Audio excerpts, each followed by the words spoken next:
GM everyone, and welcome to Smart Contact, an interview series with the world's most influential and impactful Web3 leaders.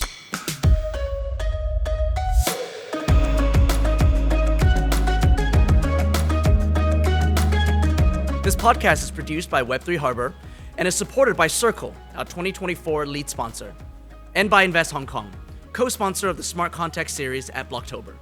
Like and subscribe for more Smart Contacts. I'm Gary Liu, co-founder and CEO of Terminal 3 and chair of Web3 Harbour, and I'm your host today. We are recording with a live audience, and today's Smart Contact is Lily Liu, president of the Solana Foundation. Thanks for joining our conversation today. Thanks for having me, Gary. Very excited that you're back in Hong Kong. I know that you love this place. We've talked about this at length in the past, and we're always grateful when you spend time with us, and we'll continue to make excuses for you to come back. Now, we're going to talk a lot today. You and I have known each other for about a year and a half, and every time we get together, we debate about something. We see the world in some very similar ways, and then there are parts of our personality, parts of our history, and certainly the way we see the world that are different. Yes. And part of the fun of hanging out with you is to be able to have these intellectual wrestling matches, which you always win, but at the very least I participate. So I'm looking forward to this. Now, as a little bit of a preamble, my introduction to blockchain was with Ethereum. This was nowhere near as OG as you, but 2017, I started looking at blockchain technologies as enterprise technologies when I was the CEO of the newspaper here in Hong Kong, the South China Morning Post. And we were looking for a way to archive the 100 plus years, now 120 some plus years, of that newspaper's records.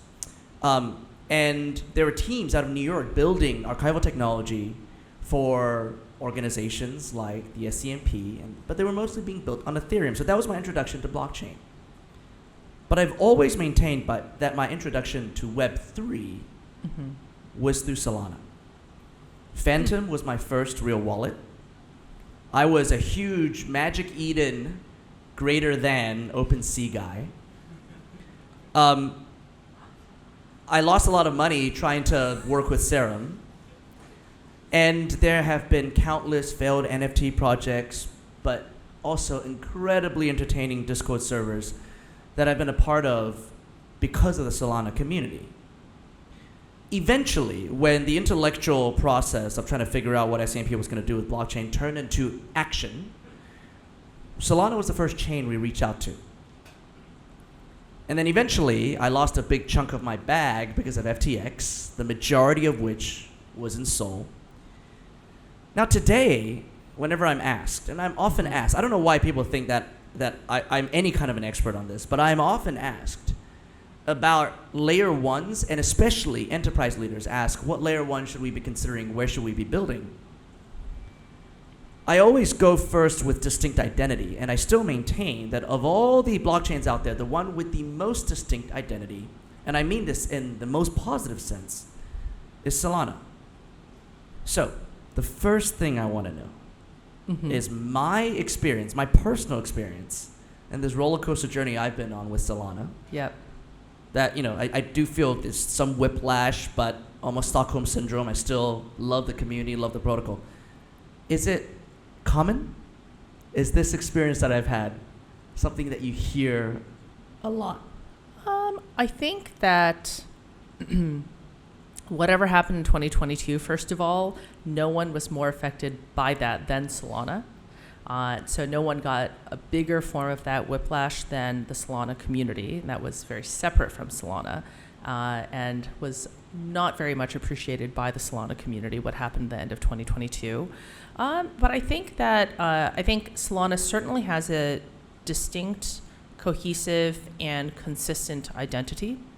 And like anything, when you try to characterize an identity or characterize a culture, an attempt to verbalize it will only go so far, right? So if I were to attempt that, I think that Solana and what attracted me to it was always that it's about building something which is useful. Solana has always been, in my view, this is why I got interested in Solana about 4 years ago, is the most likely to provide a consumer experience that people can that can be directly used by a consumer, which is probably why you used Phantom, which is probably why you probably overindulged on PFPs, and why you have had that direct experience because you were able to.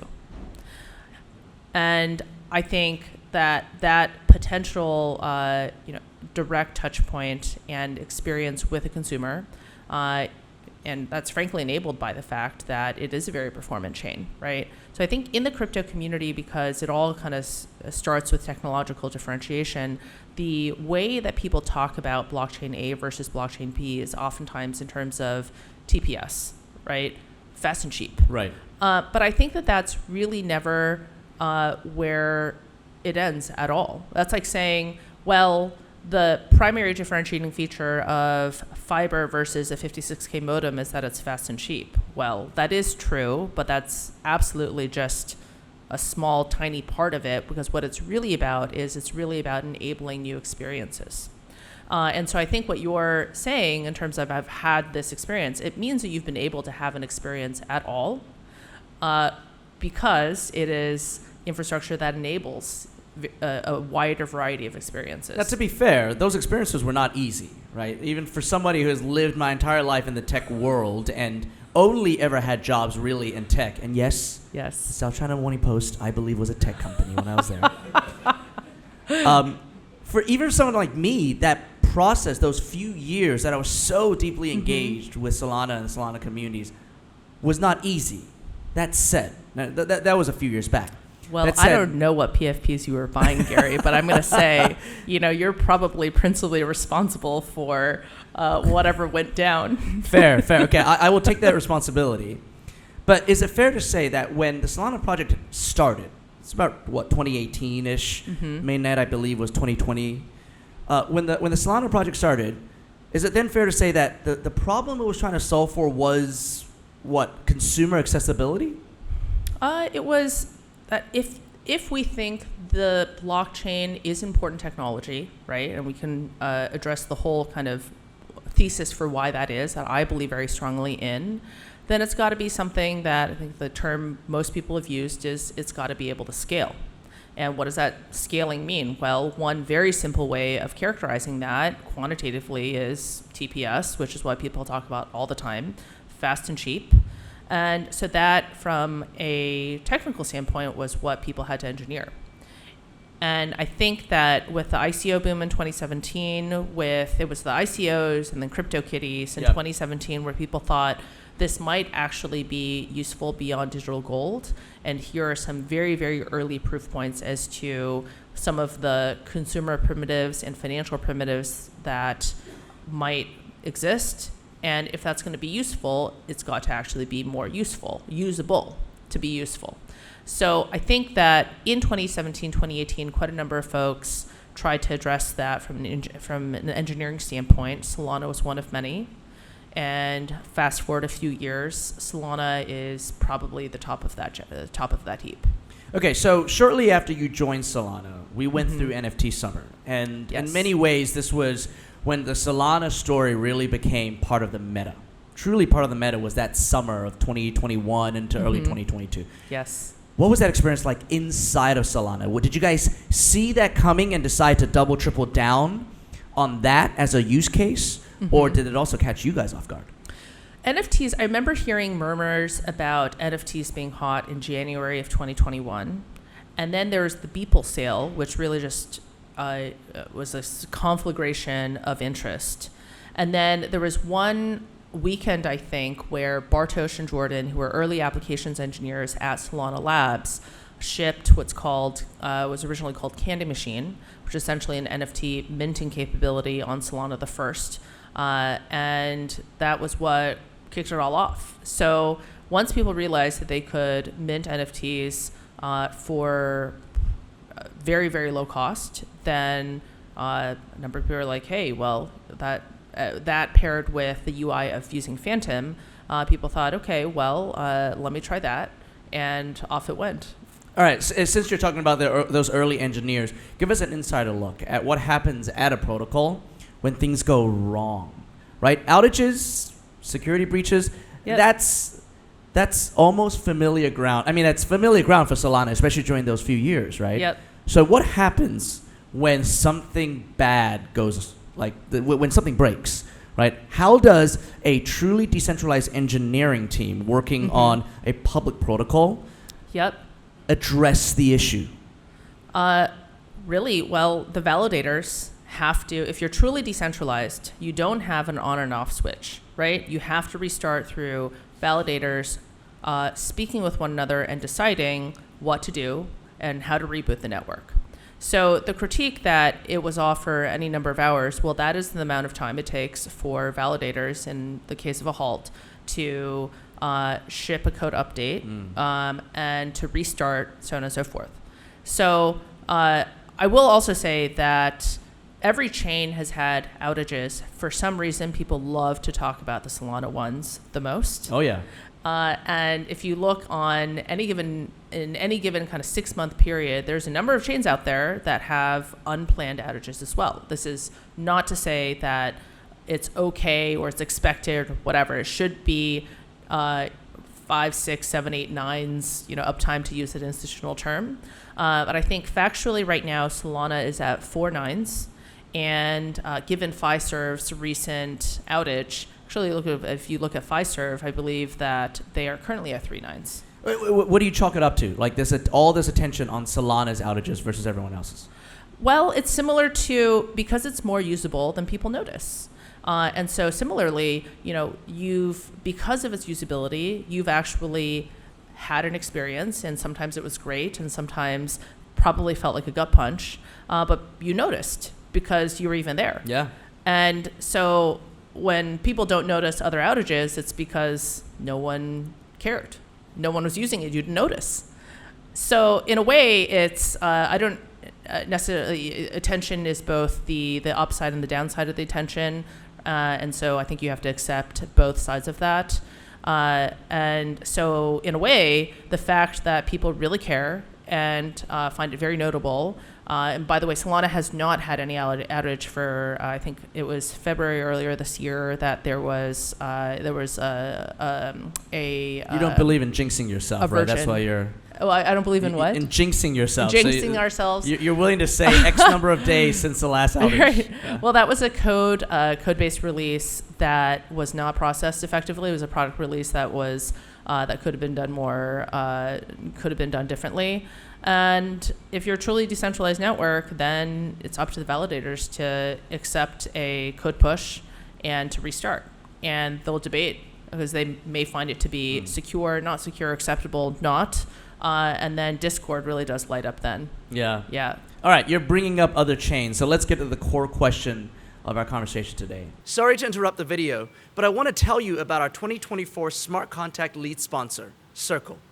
What is Circle? At Circle, we're building a digital dollar that brings the power of the internet to money. Circle's the place where crypto meets stability, where local businesses meet global customers. and the US dollar meets USDC. Meet Circle. We also want to thank our Smart Contract at Blocktober sponsor, Invest Hong Kong.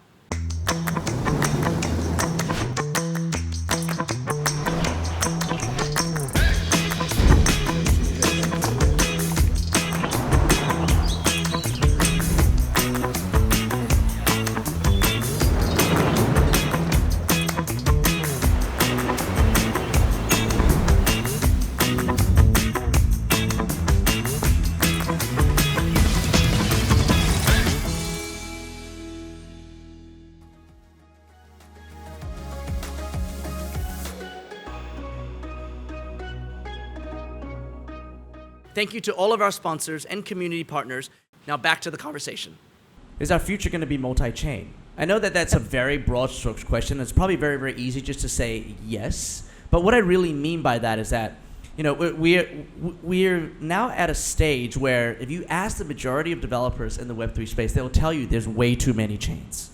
That there are too many L2s. That it's gone to the point where it takes so much consideration to figure out where to build, and chain after chain after chain, even though, as you mentioned earlier, it starts with the tech. It's supposed to start with the tech. at the end of the day, people are choosing chains to build on primarily because of the narrative now, not because of the technology in many ways.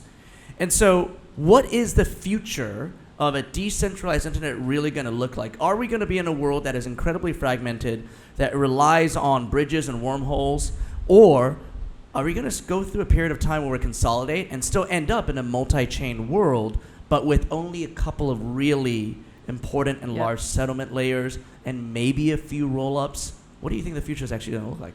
So certainly multi-chain. I think the question is, what is going to be the distribution, the dominance of various chains? I don't think it's going to be like an Amazon or a Google where it is kind of monopoly, oligopoly type of thing. You know, first amongst unequals is, I would say, Google and search, and then Amazon with e-commerce. I don't think it's going to look like that. Okay. But at the same time, there are always network effects when it comes to adoption of any technology, because once you kind of get into the growth of these ecosystems, there's always a stack of integrations that needs to be put in place. There's custodian integrations, there's exchange integrations, there's all sorts of like tokenization engines, and each of those service providers very practically has limited attention, and so they're not going to support 100 chains. There's only so many tech stacks they can implement and maintain over time, right? And that's one of the things that drives network effects in really any industry. It is the integration, just attention and human resource that is required to stitch together this value chain. That being said, there is such a high incentive for folks to go try launching a new chain, because we've seen how incredible the financial payoff can be. So that incentive will always be there in ways that are really outsized compared to, okay, let's go build a new search engine, or let's go build a new e-commerce network, because the startup cost for that is so incredibly high, right? And whereas the startup cost to start a new chain, even if you're going to rebuild an entire, and you're not going to do, OP Stack or Cosmos or something like that, you're not going to use an existing SDK solution. Even if you're going to go engineer your own blockchain for 2 years, like happened in 2018, 2019, you can still do that with a team of 10 ninja engineers, 1 round of funding, and 2 years of your time, which is way less than if you're trying to start an e-commerce network or build a search engine, right? So the payoff, the expected value payoff of doing that will always be a very different profile than starting, or a social network or something like that. But right? they can't last, right? Like, because money has to go into the system, believing that these tokens that power consensus across these new chains will eventually have actual utility, right, and actual value. Yeah. So I think that there's a structural payoff structure. There's a structural payoff mechanism there of EV that will always be very different than building a more traditional Web2 type of company. At the same time, what I think we're seeing right now, when you're saying there's too many chains, I would say specifically there's too many L2s. Okay. What is that driven by? That is driven by the over-allocation of LP money into over-raised crypto seed funds. And we all know who. And because what it is Are you gonna name them? What if I don't need to. Okay. Because as every VC, every fund manager is also running a business. And if you're a business, what is the number one thing you want to do? You want to have ARR, okay? What is ARR for a fund? It is management fees. And how do you generate management fees? It's very simple. It's 2% of AUM. So therefore, very quickly you get to, okay, the incentive is to raise AUM. You raise every 2 years, and name a fund manager who says, if someone's trying to throw money at me, I'm going to push it away, right? Someone wants to give you money to manage, you always say yes, because it's 2% ARR. And so as a result, what it means is that when crypto has been irrationally hot and exuberant, which it does historically over about 4 years, then there's a lot of institutional money or family office money or just allocator money thinks, hey, I should allocate 1% into that new asset class. And it's a lot to get your head around, so I'll find a professional to go do it. And that has resulted in a huge amount of allocation, which to the space, which on one hand is net good because it means that we as an industry have capital formation and opportunities to experiment, and any innovation requires a lot of innovation and a lot of experimentation underlying that. Net, I think it is a good thing. However, what it also means is that in any given 2 to 3 year period, there is some quantity of private capital, because keep in mind, these are all funds that have more or less committed to only deploying to private rounds, okay? So there's some quantity of, some large quantity of capital that is overcommitted to funding private infrastructure plays within the next 24 to 36 months. Yeah. So then are we surprised that every week there is another 20 million round of funding announced for the 53rd L2? Yeah.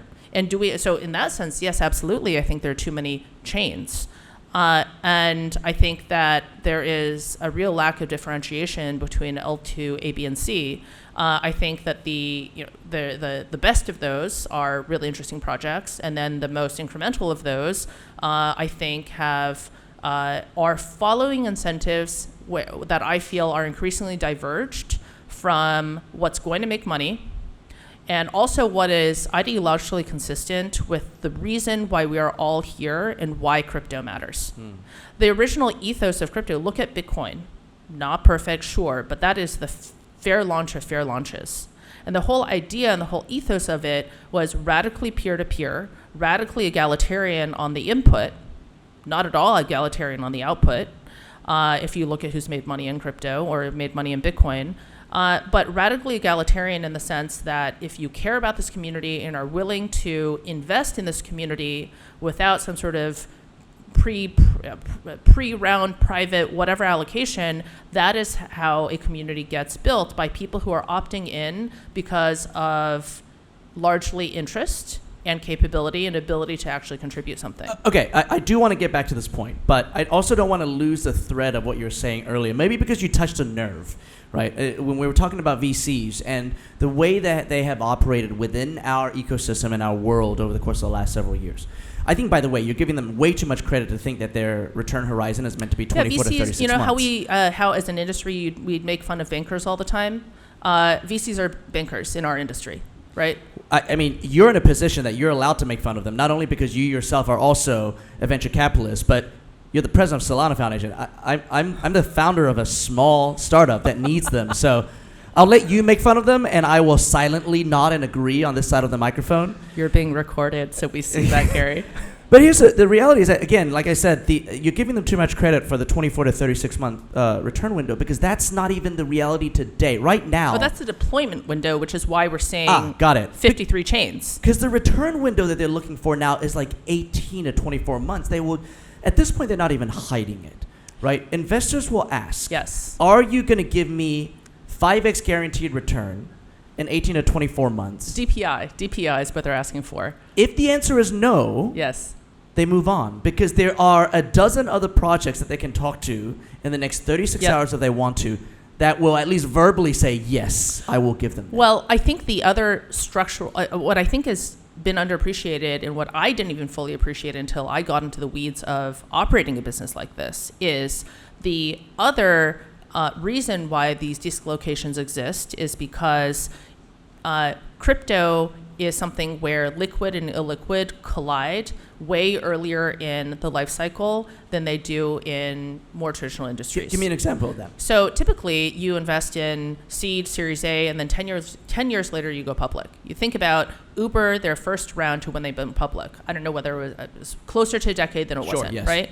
Whereas in crypto, you invest in a seed round and they literally could launch a token and be liquid. In 6 months. In 6 months. Sometimes it's 2 years, it could be 6 months. So the structures that all the lawyers are set up with when investing in VC versus hedge funds, those are typically that's the value chain. You're either a private investor and get handed off into growth, whatever, and it goes public, and then the hedge funds get into it, right? That's a 10-year cycle. So the structures that people use for those different financial products are very far apart in terms of their expected lifestyle cycle. Whereas in crypto, the liquidity profile happens almost relatively instantaneously, and therefore the fund structures are not set up for that, because the fund structures are set up, you're either liquid or illiquid. Right. And so they're separated. They're actually oftentimes two completely funds under the same brand. Yet the product, if you want to call it, which is crypto, one of the features is that it can go liquid very quickly, but then the funds are not set up to deal with that.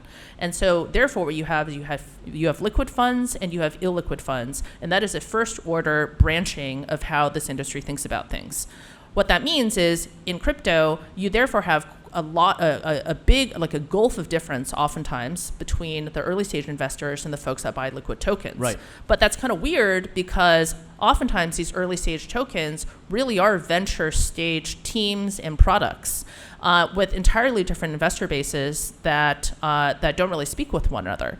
And so that also drives this kind of dislocation where the quantum of capital that's dedicated to the space is disproportionately illiquid. And so therefore they're looking for the private round where I can own 7 to 10% of the protocol or whatever else, which ultimately is a liquid asset. Mm-hmm. And there's this disjointment between the liquid and the illiquid investors. And when really, and there isn't really something to satisfy probably the most rational part of it, which is the people in the middle that think, I would like to invest. If this is going liquid in 6 months, why can't I get some form of liquidity within 3 years? It's actually not irrational. Right. Yes. But what I bemoan the most, and I agree with everything you just said, but the downstream impact on that, when we're looking at builders, is that they are also now incentivized, and what I believe to be very, very short-term driven, project-focused, get to launch and TG-focused actions. Yes. And that has led to, listen, we're 15 years into this, and I know 15 years is not a long time. But if you look at the rise of the consumer internet, 15 years after the start of the consumer internet, or I would say more realistically, 15 years from when the internet was accessible to most homes in America, we had scaled protocols and we had tooling because people built layers and layers of infrastructure that allow the application layer or applications to come and to be built quickly, to have high quality user experience for the sake of adoption. Yep. We're 15 years into this sea change in technology, and the tools are still not there. We don't have good developer tools. When I'm asking about a multi-chain future, the reason why I'm so afraid of a multi-chain future as a builder right now is it just means more work for me as a builder, because it's not easy to deploy any kind of application layer across even 2 chains, not to mention a dozen chains that I have to care about, because the tools are not there. Yep. And that infrastructure is not there because all this money is incentivizing the wrong kinds of infrastructure being built, and the right kinds of infrastructure are not being funded at all, and they die on the doorstep. I agree. And I think that practicality about integrations is what is primarily going to drive network effects around some communities versus others, for sure. And I also totally agree with you that a lot of the building is infrastructure for infrastructure for infrastructure. And I think that is a problem. And that is not the approach that we take. We see ourselves as being infrastructure for applications and not infrastructure for an L2, for an L3, for whatever else. At what point do you get to an application that is going to be useful for someone, because the pure store of value digital gold application, Bitcoin has that one locked up, and God bless Bitcoin for that, right? So that narrative of the commodity, there may be other folks, it can be a commodity too. Yes, silver is a commodity, but silver will never be gold. And so that space is disproportionate winner of one, and everyone else has to be infrastructure for applications, not infrastructure for yet more infrastructure for yet more infrastructure. Okay, so whose responsibility is it then to build the right kinds of infrastructure? And I'm specifically right now talking about tooling that makes it much easier for app developers to launch quickly across chains that matter. Yep. Is that the responsibility of independent builders, or is that the responsibility of the actual protocols themselves? Well, I think that one role that protocols can take, because one of the original kind of purpose of, for example, a foundation is to fund the development of technical public goods.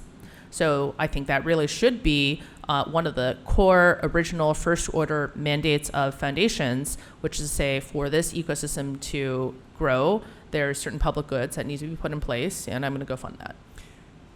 But if that happens, and if we're talking about L1s in particular, then Solana Foundation is going to be responsible for making sure that the tooling on Solana is world-class, makes it very, very easy for builders to deploy applications that matter to scale consumers on Solana. Yes. We're still left with a world where you build a great application for Solana, and you still feel like it should exist somewhere else. I have to go replicate the entire stack somewhere else as well. That's the other foundation's job. It's called competition. Oh, okay. So multi-chain reality is what you believe in, but what you're really saying is that there's going to only be a few major chains that get this stuff right. Yes. The infrastructure side right, the community, which we'll come back to. Yes. Right? Obviously, the liquidity question, right? They've solved the liquidity question, that there will be just a few major chains that will really get it right and have enough network effect to justify the time of an application layer. I don't think that chains are like companies, but there are aspects of growth that do overlap. It is Amazon's job to go figure out how to go build their warehouse footprint.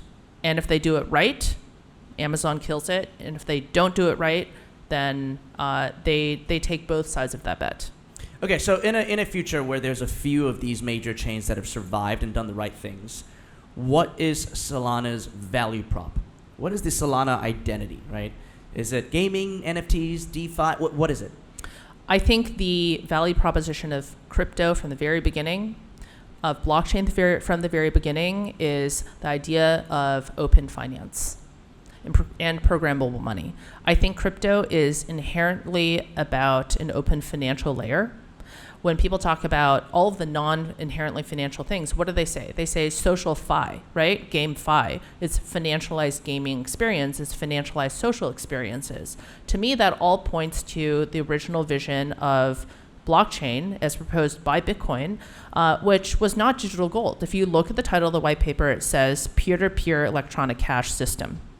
And there's multiple ways to interpret that, but really it was this idea that you would have this you would have a couple of things, non-state controlled, non-fiat money, state-free money, and also the ability to transact. So that could go any number of different ways, and it is going any number of different ways. But part of that original vision, which really, I think, captured the innovation of entrepreneurs and builders, is the idea that you would have this internet of finance, programmable money, an API call that has fungible scarcity value to it, and the idea that anyone on the internet today, about 4 billion people, would have access to a shared financial settlement system. That's crazy, and that's amazing. But what are we trying to solve for there? Like, what is the extent issue that this much more egalitarian system of finance solves for?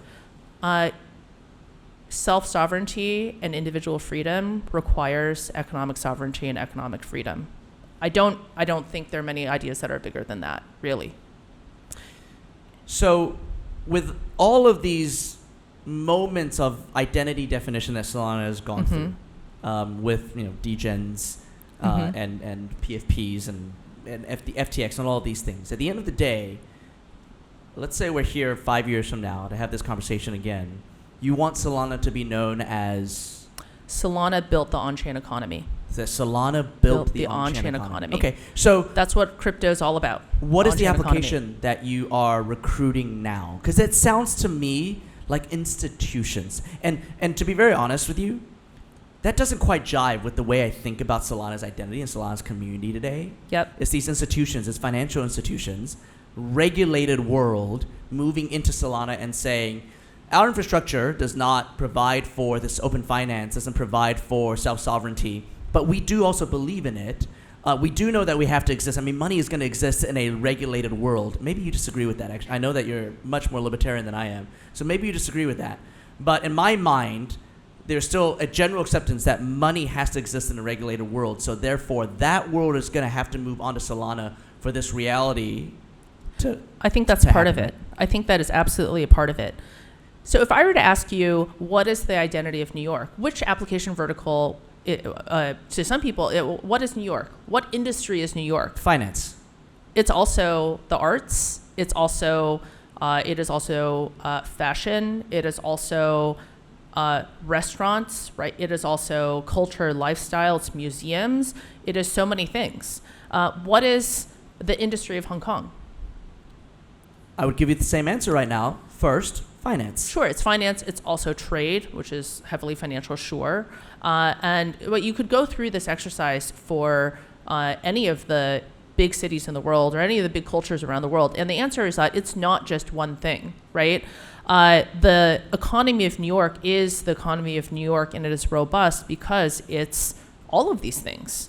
And so when people think about blockchains, they think about a blockchain and they inherently map a product or application very specific mindset use to case. it. It's almost verticalized at this point. It is verticalized, but it should not be. Okay. Because the whole idea of an L1 is that it is horizontal infrastructure that supports so many of these different verticals. And you have to be that way because if you're creating this economy and this on-chain finance, money is used for all sorts of things. Money is used for coffee, to things that you probably shouldn't do, to saving money. It's used for everything. There isn't just a single use case for money. And so the on-chain economy is going to be everything from meme coins to being regulated finance. And if you take a first principles approach to what finance is and what money is scarcity. It's fungible scarcity. And we think about that for obvious reasons, being first and foremost fiat money today. And that is the form of fungible scarcity, which is hugely dominant and controlled by governments because it is, by definition, created by governments. But if you define money and if you define financial markets as really being fungible scarcity, then there's actually a good part of that which is not dollars and Hong Kong dollars and euros and fiat money. Yeah, because people would tell you right now that the biggest problem with the United States dollar and its dominance around the world is that it's not fungible scarcity, but rather selective scarcity, and that's why it has power. Yes. So I think that, so first of all, and I'd love to get to that part as to what problem this is solving, because I think it's solving many problems. But I think that, first of all, the idea of open finance is that fiat money has a huge amount of dominance in that market, but the market for fungible scarcity is beyond fiat money. So the fiat money being represented on chain and the money market funds being represented on chain and things that we think about being existing assets in institutions that are going to be tokenized on chain, all of that, of course, is going to be regulated because that's part of the product. Right. I think we should, and the whole idea of blockchain has always been to use a broader definition of what an asset is than what is defined as being an asset today and what is being defined as being money today. It's a broader definition of this is a layer for fungible scarcity.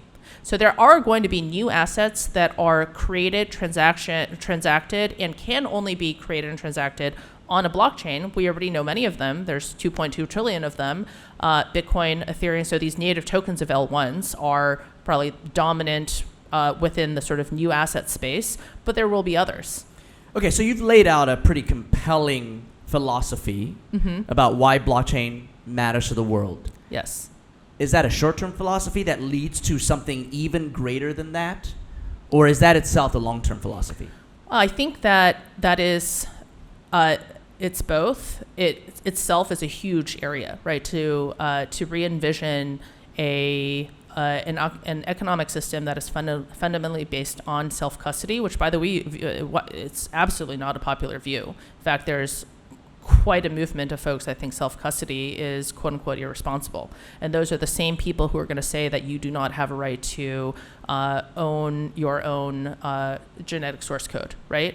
And that actually is the dominant view in the world. And so I think this actually very quickly gets into a worldview and philosophical debate aside. And when you say not responsible, do you mean not responsible or do you mean that it's unscalable? Because those are two different things, right? Self-custody being unscalable is a problem of humans being humans. We are very, very good at losing things. Sure. Well, I think it's a variety of different arguments that then will pick up momentum depending on what additional motives might be. But I think there's one group of people that think everyone should always have the right to self-custody.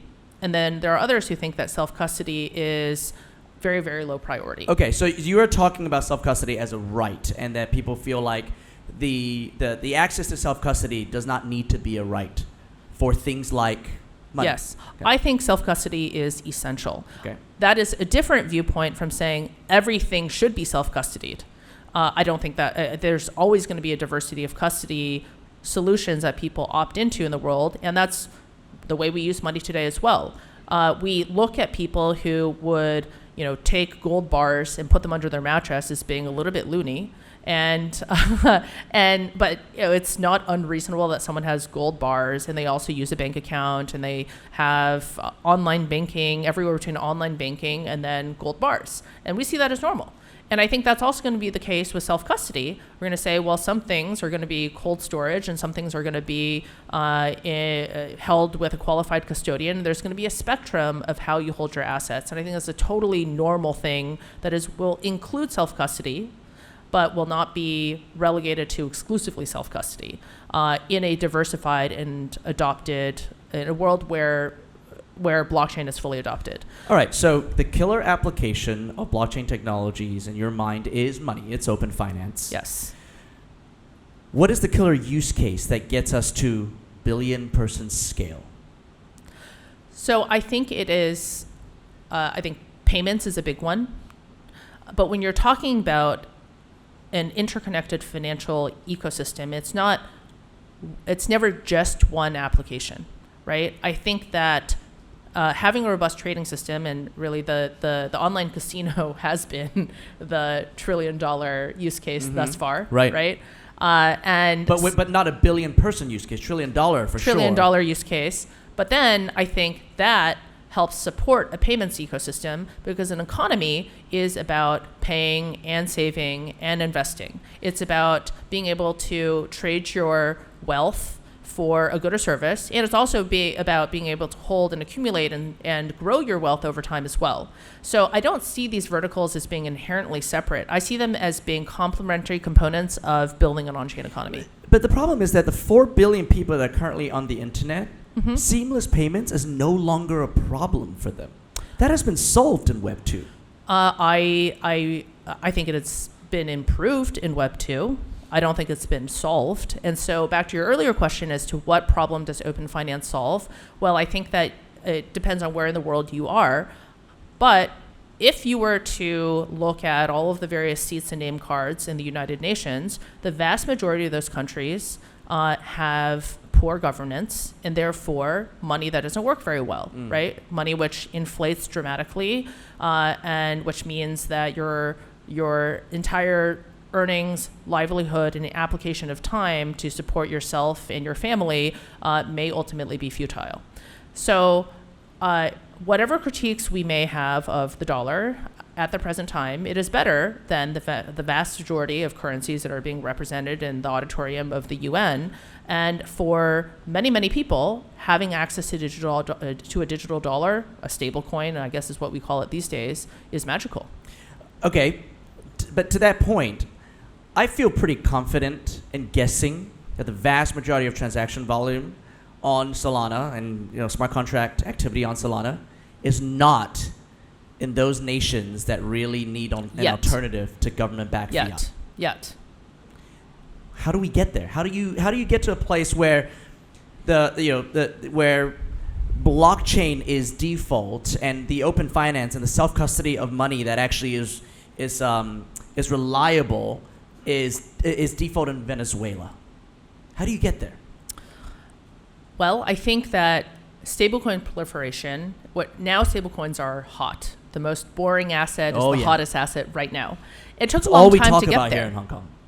Yes, but it does take a while to get there because there's so many different hoops that one has to get through, and some of those are tangible, some of those are less tangible. I think finally stablecoins have their moment now. It's not new, by the way. The first scale one, Tether, is still the largest one. Incredibly, Tether is the 18th. If Tether were ranked as a country, they're 18th largest holder of UST bills. That's crazy. Right? And that's not to mention all of the other stablecoins that have succeeded it. They've all taken years to build.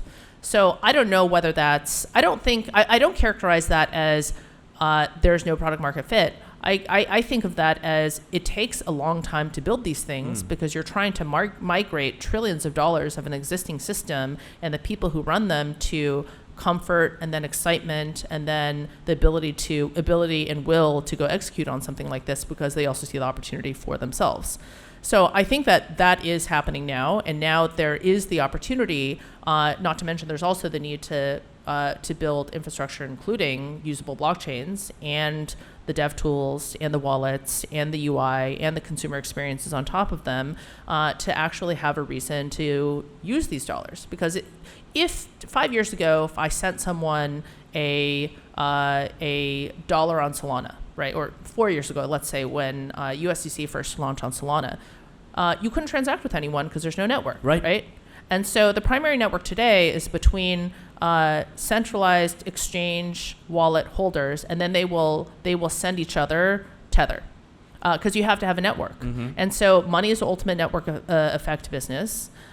Money loves to be next to other money, and it takes a while to build that network, that both kind of vertical stack of integrations and issuers, and then also the network around that. All right, you brought up a central tension of blockchain and building on blockchain, which is that decentralization and high quality user experience historically do not go hand in hand. In fact, they are almost counter ideas to one another.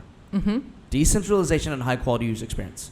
Are we getting to a point where these two things are starting to move in the same direction, where we can expect really, really high quality, seamless, true global scale user experience in a fully decentralized, trustless network? It is really hard to do, and that is one of the reasons why I got interested in Solana a few years ago, because I thought it's probably impossible to do that in a scalable way over time, and who has a chance at doing that? And that's what got me into Solana, and that's what still keeps me around within Solana, because I think that original vision of open finance, programmable money is a really big deal. And who can build that right now? And I think there's so much distraction happening in this industry from those core principles. I do think that a lot of people in this industry who are building have kind of lost their way, actually. I think we've forgotten who we are and why we're doing this to begin with, which is that decentralization as a core principle matters. And it is worth certain trade-offs. And decentralization of the core layer, that's what I'm talking about. Okay. Which doesn't mean that every application that's built on top of that should be fully permissionless and fully whatever. Same way that applications that we use on the internet today, so many of them are permissioned, right? You log into everything these days. You need digital ID for everything on the internet. And so that should be implemented at the application layer. So I think that sometimes people will characterize it as, isn't it so ironic that the primary use of a blockchain is for fiat money, and wasn't Bitcoin all about contravening fiat money? Well, I think in a first order, per that analysis, maybe you could draw some irony from it, but it's not if you're looking at this from an open money system, because open money, an open financial system is a neutral layer that all assets can exist on, and some of that's going to be fiat money, and some of that's going to be state-free money. But a good bit of it today is going to be state money, because that's how humans interact with one another. Okay, so I think that's a pretty good explanation of why, recently the updates to Solana, the network, have been about these user experience features, right? Solana Actions, Blinks. Yep. These make it easier for application developers to go to a consumer and say, hey, listen, what you want to do within this open money network, we're going to make it one click instead of the previous dozen clicks. Yes. Should we expect more of those kinds of advancements and updates from Solana? Is that really the core of what the network evolution is going to start to look like? I think that's actually a developer tool as well, making it easy for consumer experiences to be directly sort of enabled where people are today and make them peer-to-peer. But I think the broader principle that's also speaking to is the internet today is actually under-monetized dramatically. It's a huge business, obviously, but if you look at the way the internet, the Web2 internet is monetized, it's actually intermediated. It's intermediated through advertising clicks. right? Because to have a fungible currency, it's got to be fungified somehow, and you can't directly trade eyeball views. So what it does is it gets fungified through an advertiser network, and then clicks and eyeballs equal. That's how it gets transformed into dollars, and that I think has had a very perverse effect on the growth of the internet and the way information has been curated and filtered. Because it's fundamentally not really peer-to-peer, right? You think that you're interacting directly with someone, but in reality, the way that information is being prioritized, curated, promoted, intermediaries left and right, largely data, motivated because and monetization, what empowers them to insert their interest in curation, prioritization in this ocean of information is their power. Their power is to fungify eyeballs and clicks into money, right? They are that translation layer, and they are the monetization engine, and that is, I think, hugely perverted the way that we are fed information on the internet, right? I'm sure you have a lot of nuanced views on this as an operator of. I mean, not just hugely. I mean, that is the reason why we have so many of the global problems we have today. It is perverse. Indeed. Yes, it is perverse. That's actually that's a euphemism in my mind. It's a what? You saying that it's perverse is much softer language than I would use. Right, and this is something that we've talked about, and I think we could talk about endlessly. But I think that, which is not to say that P2P anything is a panacea because you have other trade-offs, but at the least is consistent with the original idea that people could interact, speak to, and then also transact with one another peer-to-peer. And it would kind of demonetize these centralized arbiters, moderators, right, is the propaganda word for censorship, role that has been softly and then at first and then now played really in earnest all around the internet. So something like Blinks, yes, there's various ways to look at it. It's developer tools, but really thematically, it's on this theme of allowing people to transact directly with one another and micropayments actually being possible. Right now, micropayments are not possible. And so as a result, our micropayments are clicks and eyeballs that then get aggregated and fungified through advertisements. Sure. And that's what I think is the significance of blockchain with improved developer tools and moves us closer to this idea of a global, open, and significantly performant layer. Because without performance, how can you do a micropayment? If you have to pay $2 to clear a 5-cent transaction, it's just not going to work. Right. Yes. And for listeners who may not know what Solana Blinks are, we're talking about blockchain links that you can send directly to effectively clear peer-to-peer transactions. So it is a blockchain link. It's linked to something called Actions, where you can basically have a bit of like a mini app that will unfurl on most popularly, X or Twitter. And so in your feed, this is the way people typically experience it. You can see something unfurl that you can actually click on and directly interact with a Solana transaction. That could be a payment, it could be a governance vote, and that way you can directly use blockchain in a consumer experience. As our conversations often end up, we now have created 12 additional timelines that at some point we need to explore. But there are a few more direct questions, just a couple more that I do want to get to. So I'm going to wrap up in this way and know that we're leaving a lot of other discussion on the table, which means more excuse for you to come back to Hong Kong. Anytime. And to join us again. Yes. But let me start with one of the last three. Solana's bet on mobile. I really want to understand where this is coming from and why. Because the natural cynic in me looks at that and goes, remember the Facebook phone? So talk us through Solana's bet on mobile and the Solana phone that now supposedly has 150,000 pre-orders coming in early 2025, hopefully. What's that about? So the thesis for blockchain and mobile is motivated by a couple of things. One is that the App Store, which is controlled by Apple and Google, is pretty prohibitive because, first of all, they really do moderate everything, and they're also not very friendly to crypto, in addition to all of the other rules and rules and judgments that they pass. So it's really hard for dApps to even get approved, first of all. And then second of all, there's quite a number, the economics of the App Store, even if you do get approved, are not really compatible with blockchain. Because they take a 20 or 30% cut of everything. And that works if you as the app are actually making that money. But if you as the app are just processing GMV, imagine you're Magic Eden, you can't hand over 20% of your GMV to Apple.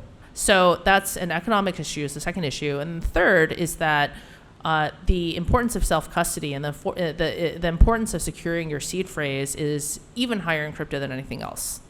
And so having for example, a fingerprint sensor to sign your transactions, that added level of security in a mobile phone is even more important in crypto than for the types of applications we use today. So those are the three reasons. The first is being able to use dApps. Second is dApp economics, and third is security. So is this phone a proof of concept that a mobile operating system built on a universal ledger, built on a blockchain, is the way of the future? Or is this really, in the mind of Solana, a long-term future business? So Solana Labs is building the phone, and that's separate from the foundation. So I hear about the phone from time to time, but exactly sort of that is a fully integrated product. And I think that there's room on the spectrum for something that's fully integrated like that, which is the hardware, the OS, and all of that really being blockchain native. Right. I also think that there is space for, let's take a step back. Why is mobile even important? I think that's an obvious one. People consume the internet on their phones, right? And part of that is because there's a good number of people in the world that don't even have laptops, and even of those of us that do, oftentimes just choose to use our phone. So that's obvious. That's meeting consumers where they are. And then I think that when it comes to, so how do you deliver blockchain experience to people on their phones, those are major issues. But then I think there's going to be other ways to distribute some form of embedded wallet, might be an embedded wallet or other blockchain related experiences on a mobile phone that maybe won't be vertically integrated, might be the OS component. One thing I'm thinking about is Web3 wallets are embedded in kind of the telecom network. That could be beneficial to telecoms, right? Telecoms typically have massive distribution, incredibly low multiples. Meanwhile, you have fintechs with incredibly high multiples and not so much distribution. And so what if crypto could be one way to bring those together? Would be, I think, a more kind of differentiated approach that is not necessarily full hardware and software integration. So I think there's going to be a range of ways to deliver a blockchain integrated experience to consumers. And then I think that that's already going to happen. I think with stablecoin usage, right? With PayPal, so PYUSD, which uses Solana. The PYUSD is already integrated into a number of their different wallets. So if you're a Venmo user, right, the merchant network, Zoom, and Hyperwallet as well. So that's, I think, well underway already. Okay. We haven't touched a whole lot on the FTX saga, mostly because I think it's been just litigated to death. So I'm going to ask a relatively simple question and leave it at that. But what do you think was the most important lesson that Solana learned from the FTX saga? Yeah, that feels, that was 2 years ago now. And so like 3 lifetimes ago. 3 lifetimes ago. And I think a lot of external observers really conflated FTX and Solana together. And I don't blame people necessarily for that. But Solana has always been its own independent ecosystem. And one of the things that I think has been really great over the last year and a half, 2 years, is people really understanding that, right? Before a number of people, especially in Asia, because there is a bit this model where an exchange will have its own coin, a number of just more sort of casual observers thought, okay, well, mental model. That you were the FTX token. Yeah, they thought that it was really like Samchain. Yeah. And it never was, far from it. And so for Solana to really be its own thing, which it really is, and for people to now really understand that it's not just its own thing, it's, in my view, the best platform out there, and it's really the best the best blockchain out there after Bitcoin is deserved, and it's good that's kind of perception and reality are catching up with one another. What did we learn? Learn to have diversified infrastructure for all critical types of integrations. So FTX was operating, for example, one of several examples. They were the canonical BTC was the Solid BTC. And when their balance sheet fell, so obviously the Bitcoin wasn't backed by anything, it resulted in total about $40 million of assets that were sitting on DeFi that were suddenly worth nothing, and that can really throw any lend borrow into a loop. Okay, so that was one specific example, but in an ecosystem, you can never rely on one infrastructure provider, and so rule of threes applies. And my final question, which I know we're not leaving enough time for, so this is on me. But how important is this part of the world, right? We're sitting in Hong Kong, mainland China, and all of its developers, an incredible application layer being built on node networks, just 15 minutes north of us by high-speed rail. How important is this part of the world to Solana's future? Hugely important. Tell us more. So this is what hooked me within the Solana ecosystem to begin with. I got involved. I thought there's a lot of really cool things happening here, but the team, having originally been in the U.S., thought, well, rest of world, where's Solana rest of world? And rest of world, frankly, really saw it as a SAM chain because Solana, FTX was building the brand for Solana inadvertently around the world. And so I thought, okay, well, that's something we need to change, because if this is going to be a global financial layer, then it's going to be a different experience for those 4 billion people around the world. And by the way, 40% of internet users are sitting in GMT +8 in this time zone. And it's also no secret that this time zone is some of the best builders of mobile applications in the world, right? So it's hugely important, the capital flows, the developer ecosystem, and it's also, this region I shouldn't even say this region because there's so much diversity in Asia itself is 60% of humanity, so it always bugs me when people refer to APAC as a region. I think it's insane, Yeah, we've agreed on that point. And so, I say that for convenience, APAC, but it's incredibly diverse region with so much capital, both human and financial. And also the use cases are very different. And what's more, it is the liquidity hub in the entire industry and has been from day one. It's something like 80% of centralized exchange volume is on exchanges that are primarily operated out of Singapore and Hong Kong. 80%? 80%, that's right. When you tell that to US and European people in the blockchain industry, unless they're in trading, they're floored every time. And it's hilarious to me because it's literally just sitting on CoinGecko.com. You scroll a little bit and the stats are all there, right? But it surprises people. And so I feel that in crypto, there's always been sort of east and west, and they almost operate, it's almost like this 2-node blockchain, if you will, where nodes in a blockchain, they can operate in synchrony with having very little direct communication. And that's how I feel between the Eastern and the Western world. Yeah. And so therefore you have to be in, let's call it the East, which is even larger aggregation than APAC, and recognize that the products are different, the culture is different, the use cases are different, and it operates entirely differently, and recognize that it's both important and critical, and also has a totally different rhythm and independent rhythm to it. It's good to hear that you think this region of the world to be that critical to the future of not only blockchain, and not only Solana, but to blockchain, this entire ecosystem that we're building. And also, when you think about open finance, where is open finance important? We talked about people that live in incredibly inflationary economies. Okay, that's clear. But really the larger market is economies that by and large function well, but have a lot of currency fragmentation. So there's a lot of capital, there's a big capital economic base there, but then there's fragmented money. That's obviously not the US because we already have the dollar. Sure. And Europe as well, not really, transatlantic alliance and all those things. But a place like APAC, you have a lot of different currencies. You have a fairly fragmented economy between all of them, yet a huge amount of economic might already. And so having global finance is something that actually adds a lot of value in that context, right? Which I think is also one of the reasons why there's probably a lot of interest in stablecoins and Absolutely. Yes. Yeah. I'm convinced that we have to launch a new podcast series that is just Lily Liu.